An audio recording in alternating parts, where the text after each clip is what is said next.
you want to abide by the contract? No problem. For several years, I have worked for a major airline. Like many airline employees, I don't live in the city where I'm based, so I have to commute by air to get to work. To help with this, the company has a policy where they will pay for our parking, but only at one single airport of our choice.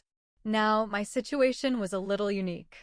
My nearest local airport is usually the most convenient, but sometimes my flight schedule makes it a huge hassle. On those occasions, it's actually easier for me to just make the long drive all the way to my base airport and park there. The tricky part is my company actually owns its own parking lot at that base airport. So, they don't pay for individual parking passes there. It's just a company asset. So, I had what I thought was a brilliant and money-saving idea. I wrote a very polite email to the company. I explained my situation and proposed a simple solution: grant me parking privileges at both airports.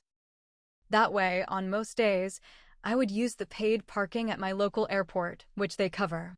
But on those difficult trip days, I would use their own company-owned lot at the base, which costs them nothing. This would have actually saved the company money every single month. The response I got back was not just a rejection, it was downright curt.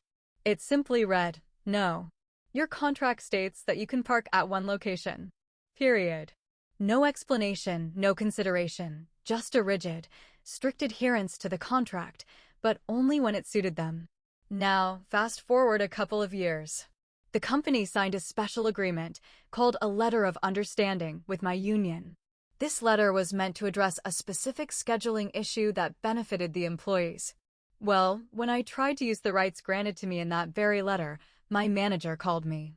He told me, and I quote, "Corporate says we aren't following that anymore." That was the final straw. If the company wasn't willing to work with me on a simple, cost-saving parking issue, then I saw no reason to work with them on ignoring our contract. I decided to play by their own rules. I demanded that they follow the contract, every single word, including that letter of understanding.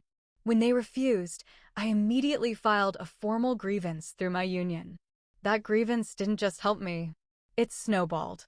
The union took it and ran, and it resulted in the company having to pay thousands and thousands of dollars in back pay to all the other employees. They had done this to employees who maybe weren't annoyed enough to fight back on their own.